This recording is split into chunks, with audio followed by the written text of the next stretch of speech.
Hi friends, Hassan ಸಂಸದ ಪ್ರಜ್ವಲ್ ರೇವಣ್ಣ ಜೀವನದ ಕತೆ ಏನು? ಎಷ್ಟು ಓದಿದ್ದಾರೆ? ಮಾಡಿರೋ ಆಸ್ತಿ ಎಷ್ಟು ಕೋಟಿ? ಹಾಸನದಲ್ಲಿ ಪ್ರಜ್ವಲ್ ಮೊದಲ ಬಾರಿಗೆ ಗೆದ್ದಿದ್ದು ಹೇಗೆ? 33 ವರ್ಷವಾದ್ರೂ ಮದುವೆ ಆಗಲಿಲ್ಲ ಯಾಕೆ? ಜೆಡಿಎಸ್ ಉತ್ತರಾಧಿಕಾರಿ ಆಗ್ತಾರಾ ಪ್ರಜ್ವಲ್? ಎಲ್ಲವನ್ನೂ ಈ ವಿಡಿಯೋದಲ್ಲಿ ಹೇಳ್ತೀವಿ. ಅದಕ್ಕೂ ಮುನ್ನ ನೀವಿನ್ನೂ ನಮ್ಮ ಚಾನಲ್ಗೆ ಸಬ್ಸ್ಕ್ರೈಬ್ ಆಗಿಲ್ಲ ಅಂದ್ರೆ ಈ ಕೂಡಲೇ ಆಗಿ ಪಕ್ಕದ ಗಂಟೆ ಗುರುತಿನ ಮೇಲೆ ಕ್ಲಿಕ್ ಮಾಡಿ. 1990ರ ಆಗಸ್ಟ್ 5ರಂದು ಜನನ. ಎಸ್, ಪ್ರಜ್ವಲ್ ರೇವಣ್ಣ 1990ರ ಆಗಸ್ಟ್ 5ರಂದು ಜನಿಸಿದ್ರು. ಹಾಸನದ ಹೊಳೆನರಸೀಪುರ ಇವರ ಹುಟ್ಟೂರು. ತಂದೆ ಎಚ್.ಡಿ. ರೇವಣ್ಣ, ತಾಯಿ ಭವಾನಿ. ಇವರು ಹುಟ್ಟುವಾಗ ತಂದೆ ರೇವಣ್ಣ ಸ್ಥಳೀಯ ರಾಜಕಾರಣದಲ್ಲಿ ಗುರುತಿಸಿಕೊಂಡಿದ್ರು. ಅಜ್ಜ ದೇವೇಗೌಡ್ರಂತೂ ಆಗಾಗಲೇ ರಾಜ್ಯ ರಾಜಕಾರಣದಲ್ಲಿ ದೊಡ್ಡ ಹೆಸರು ಮಾಡಿದ್ರು. ಪ್ರಜ್ವಲ್ಗೆ 4 ವರ್ಷ ಇದ್ದಾಗ ಎಚ್.ಡಿ. ರೇವಣ್ಣ ಮೊದಲ ಬಾರಿಗೆ ಹೊಳೆನರಸೀಪುರದಲ್ಲಿ ಸ್ಪರ್ಧಿಸಿ ಶಾಸಕರಾದ್ರು. ಹೀಗೆ ಪ್ರಜ್ವಲ್ ಚಿಕ್ಕ ವಯಸ್ಸಿನಿಂದಲೂ ರಾಜಕಾರಣ ನೋಡಿಕೊಂಡೇ ಬೆಳೆದ್ರು. ಆರ್ಥಿಕವಾಗಿ ಯಾವುದೇ ರೀತಿಯ ಕೊರತೆ ಇರಲಿಲ್ಲ. ಬಾಲ್ಯ ತುಂಬಾ ಆರಾಮದಾಯಕವಾಗಿಯೇ ಇತ್ತು. ಇವರಿಗೆ ಸೂರಜ್ ಅನ್ನೋ ಒಬ್ಬರು ಅಣ್ಣ ಕೂಡ ಇದ್ದಾರೆ. ಮೆಕ್ಯಾನಿಕಲ್ ಇಂಜಿನಿಯರ್ ಈ ಪ್ರಜ್ವಲ್. ಎಂಟೆಕ್ ಅರ್ಧಕ್ಕೆ ಬಿಟ್ಟು ರಾಜಕೀಯಕ್ಕೆ jump. Prajwal Revanna Bengaluru institute of ಟೆಕ್ನಾಲಜಿಯಿಂದ ಮೆಕ್ಯಾನಿಕಲ್ ಇಂಜಿನಿಯರಿಂಗ್ ಪದವಿ ಪಡ್ಕೊಂಡ್ರು. ನಂತರ 2014ರಲ್ಲಿ ಎಂಟೆಕ್ ಓದೋಕೆ ಅಂತ ಆಸ್ಟ್ರೇಲಿಯಾಗೆ ಹೋದ್ರು. ಓದುತ್ತಿದ್ದಾಗಲೇ ರಾಜಕೀಯದಲ್ಲೂ ಆಸಕ್ತಿ ಹೆಚ್ಚಾಗ್ತಾ ಹೋಯ್ತು. ಹೀಗಾಗಿ ಅದೇ ವರ್ಷ ಎಂಟೆಕ್ ಓದೋದು ಬಿಟ್ಟು ವಾಪಸ್ ಬಂದ್ರು. 2014ರಲ್ಲಿ ಲೋಕಸಭೆ ಚುನಾವಣೆ ನಡೀತು. ಆಗ ತಮ್ಮ ತಾತ ಎಚ್.ಡಿ. ದೇವೇಗೌಡರ ಪರವಾಗಿ ಹಾಸನ ಕ್ಷೇತ್ರದಲ್ಲಿ ಅಬ್ಬರದ ಪ್ರಚಾರ ನಡೆಸಿದ್ರು. ರಾಜಕೀಯದಲ್ಲಿ ಫುಲ್ ಆಕ್ಟಿವ್ ಆದ್ರು. ಆ ಚುನಾವಣೆಯಲ್ಲಿ ದೇವೇಗೌಡರು ಭರ್ಜರಿಯಾಗಿ ವಿನ್ ಆದ್ರು. 2018ರಲ್ಲಿ ವಿಧಾನಸಭೆ ಟಿಕೆಟ್ ಮಿಸ್. 24ನೇ ವಯಸ್ಸಿನಲ್ಲೇ ರಾಜಕೀಯಕ್ಕೆ ಬಂದ ಪ್ರಜ್ವಲ್ ರೇವಣ್ಣ ತಂದೆ ತಾಯಿ ಜೊತೆ ಸೇರಿ ಹಾಸನದಲ್ಲಿ ದೊಡ್ಡ ಮಟ್ಟದ ಪ್ರಭಾವ ಬೆಳೆಸಿಕೊಂಡ್ರು. 2015ರಲ್ಲಿ ಬ್ರಿಟನ್ ಮೂಲದ ಕಾಮನ್ವೆಲ್ತ್ ಪಾರ್ಲಿಮೆಂಟರಿ ಅಸೋಸಿಯೇಷನ್ ಭಾರತದ 10 ಯುವ ರಾಜಕಾರಣಿಗಳನ್ನ ಗುರುತಿಸಿತ್ತು.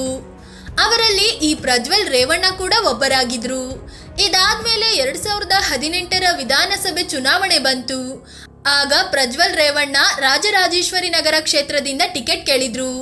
ಆದ್ರೆ ಜೆಡಿಎಸ್ನಿಂದ ಟಿಕೆಟ್ ಸಿಗ್ಲಿಲ್ಲ. ಆಗ ಅಲ್ಲಿ ಕಾಂಗ್ರೆಸ್ನ ಮುನಿರತ್ನ ಶಾಸಕರಾಗಿದ್ರು. ಮುನಿರತ್ನ ತಾವು ನಿರ್ಮಾಣ ಮಾಡಿದ್ದ ಸಿನಿಮಾ ಕುರುಕ್ಷೇತ್ರದಲ್ಲಿ ನಿಖಿಲ್ ಕುಮಾರಸ್ವಾಮಿಗೆ ಅಭಿಮನ್ಯು ಪಾತ್ರ ನೀಡಿದ್ರು. ಇದರ ಋಣ ತೀರಿಸೋ ಸಲುವಾಗಿಯೇ RR ನಗರದಲ್ಲಿ ಅವರ ವಿರುದ್ಧ ಜೆಡಿಎಸ್ ಡಮ್ಮಿ ಕ್ಯಾಂಡಿಡೇಟ್ ಹಾಕ್ತು ಅನ್ನೋ ಚರ್ಚೆ ಕೂಡ ನಡೀತು. 2019ರಲ್ಲಿ ಮೊಮ್ಮಗನಿಗೆ ಗೌಡ್ರ ಕ್ಷೇತ್ರ ತ್ಯಾಗ. ರಾಜ್ಯದ ಏಕೈಕ ಜೆಡಿಎಸ್ ಸಂಸದರಾದ ಪ್ರಜ್ವಲ್ 2019ರ ಲೋಕಸಭೆ ಚುನಾವಣೆಯಲ್ಲಿ ಎಚ್.ಡಿ. ದೇವೇಗೌಡರು ತಮ್ಮ ಹಾಸನ ಕ್ಷೇತ್ರವನ್ನ ಮೊಮ್ಮಗ ಪ್ರಜ್ವಲ್ಗೆ ಬಿಟ್ಟುಕೊಟ್ರು. ಹಾಸನದಲ್ಲಿ ಪ್ರಜ್ವಲ್ ಭರ್ಜರಿಯಾಗಿ ಗೆದ್ದಿದ್ರು. ಅನುಭವಿ ರಾಜಕಾರಣಿ ಎ ಮಂಜು ವಿರುದ್ಧ 1.5 ಲಕ್ಷ ಮತಗಳ ಅಂತರದಲ್ಲಿ ಗೆಲುವು ದಾಖಲಿಸಿದ್ರು. ಆದ್ರೆ ಕ್ಷೇತ್ರ ಬಿಟ್ಟುಕೊಟ್ಟು ತುಮಕೂರಿನಲ್ಲಿ ಸ್ಪರ್ಧಿಸಿದ್ದ ತಾತ ದೇವೇಗೌಡರು ಸೋಲು ಕಂಡಿದ್ರು. ಇದರಿಂದ ಬೇಸರಗೊಂಡ ಪ್ರಜ್ವಲ್ ವಿನ್ ಆದ 12 ಗಂಟೆಗಳಲ್ಲೇ ತಾನು ಸಂಸದ ಸ್ಥಾನಕ್ಕೆ ರಾಜೀನಾಮೆ ಕೊಡ್ತೀನಿ ಅಂತ ಘೋಷಿಸಿದ್ರು.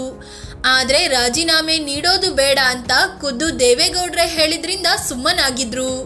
ಈ ಮೂಲಕ 28ನೇ ವಯಸ್ಸಿಗೆ ಸಂಸದರಾಗಿ ದೇಶದ 3ನೇ ಯುವ ಸಂಸದ ಅಂತ ಅನಿಸಿಕೊಂಡ್ರು.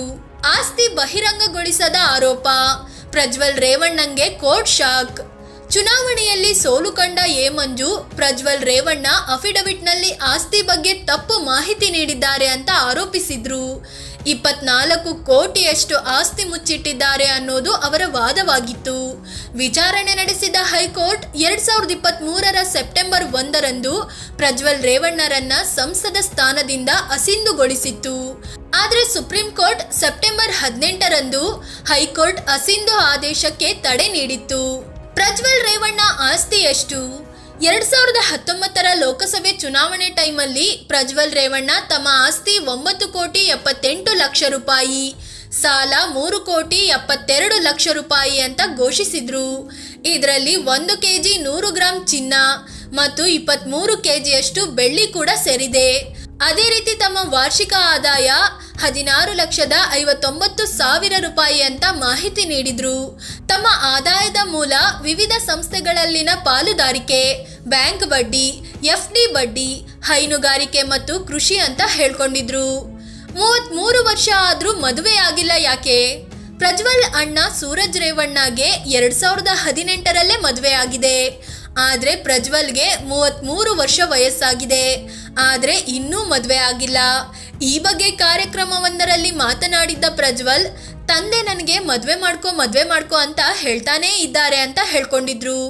ಆದ್ರೆ ತಾವಿನ್ನೂ ಯಾಕೆ ಮದುವೆ ಆಗಿಲ್ಲ ಅಂತ ಮಾತ್ರ ಹೇಳ್ಕೊಂಡಿಲ್ಲ. ನಿಖಿಲ್ ಪ್ರಜ್ವಲ್ ನಡುವೆ ಶೀತಲ ಸಮರ. ತಮ್ಮ ಕುಟುಂಬದ ರಾಜಕೀಯ ಉತ್ತರಾಧಿಕಾರತ್ವ ಪಡೆಯೋಕೆ ನಿಖಿಲ್ ಮತ್ತು ಪ್ರಜ್ವಲ್ ನಡುವೆ ಶೀತಲ ಯುದ್ಧ ನಡೆದೇ ಬಂದಿದೆ. ಆದ್ರೆ ಪ್ರಜ್ವಲ್ ರಾಜಕೀಯದಲ್ಲಿ ಮೊದಲ ಹೆಜ್ಜೆಯಲ್ಲೇ ಸಕ್ಸಸ್ ಕಂಡಿದ್ದಾರೆ. 2019ರಲ್ಲಿ ಪ್ರಜ್ವಲ್ರನ್ನು JDS ಪ್ರಧಾನ ಕಾರ್ಯದರ್ಶಿಯನ್ನಾಗಿಯೂ ಆಯ್ಕೆ ಮಾಡಲಾಯಿತು. ಆದರೆ ನಿಖಿಲ್ 2019ರ ಚುನಾವಣೆಯಲ್ಲಿ JDS ಕೋಟೆ ಮಂಡ್ಯದಲ್ಲಿ ಸ್ಪರ್ಧಿಸಿ ಸುಮಲತಾ ಮುಂದೆ ಸೋತಿದ್ರು. ಈ ಸಲ ಅಂದ್ರೆ 2023ರ ಚುನಾವಣೆಯಲ್ಲೂ ರಾಮನಗರ ಕ್ಷೇತ್ರದಲ್ಲಿ ಸ್ಪರ್ಧಿಸಿದ ನಿಖಿಲ್ ಮತ್ತೆ ಸೋಲು ಕಂಡಿದ್ದಾರೆ. ಫ್ರೆಂಡ್ಸ್, ಇಂಥ ಪ್ರಜ್ವಲ್ ರೇವಣ್ಣ ಮತ್ತವರ ತಾಯಿ ಭವಾನಿ ರೇವಣ್ಣ ವಿರುದ್ಧ ಅಪಹರಣ ಮತ್ತು ಬಲವಂತವಾಗಿ ಆಸ್ತಿ ಬರೆಸಿಕೊಂಡ ಆರೋಪ ಕೇಳಿಬಂದಿದೆ. ಮೊದಲಿಗೆ ಅವರ ಜೊತೆಯಲ್ಲೇ ಡ್ರೈವರ್ ಆಗಿ ಕೆಲಸ ಮಾಡ್ತಿದ್ದ ಕಾರ್ತಿಕ್ ಎಂಬಾತ ಈ ದೂರು ನೀಡಿದ್ದಾರೆ. ಕೇಸ್ ಕೂಡ ದಾಖಲಾಗಿದೆ. ಇವರ ಬಗ್ಗೆ ನಿಮಗೇನ್ ಅನ್ಸುತ್ತೆ ಅಂತ ಕಾಮೆಂಟ್ ಮಾಡಿ ಹೇಳಿ.